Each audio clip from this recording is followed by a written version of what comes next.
Day. A Tampa doctor testified before the Food and Drug Administration today about his concerns regarding the vaccine. Rod Carter joins us now live with more on what he told the panel tonight. Rod.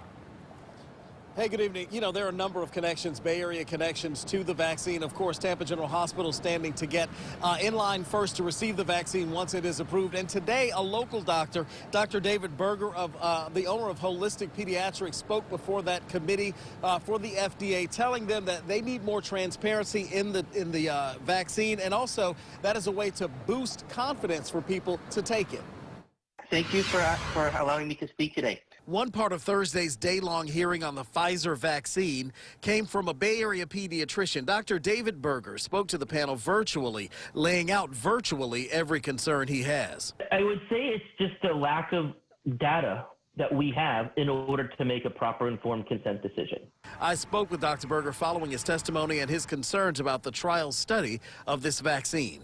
The length of time after vaccine was given was rather short in the studies, the phase 3 studies. There were not significant levels of subpopulations that may be more at risk.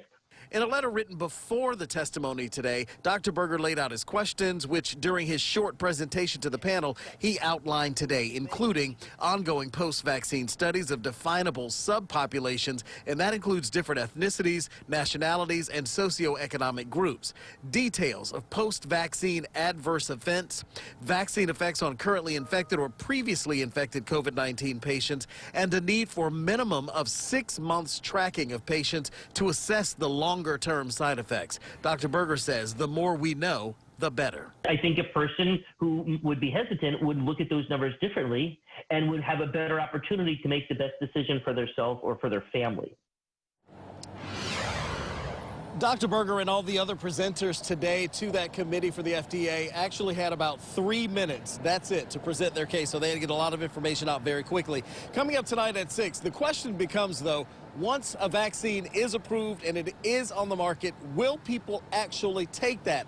I'm going to talk to Dr. Berger about that and also talk to another doctor who's been ringing a bell about getting in front of the public relations part of this, if you will. That's coming up tonight at 6.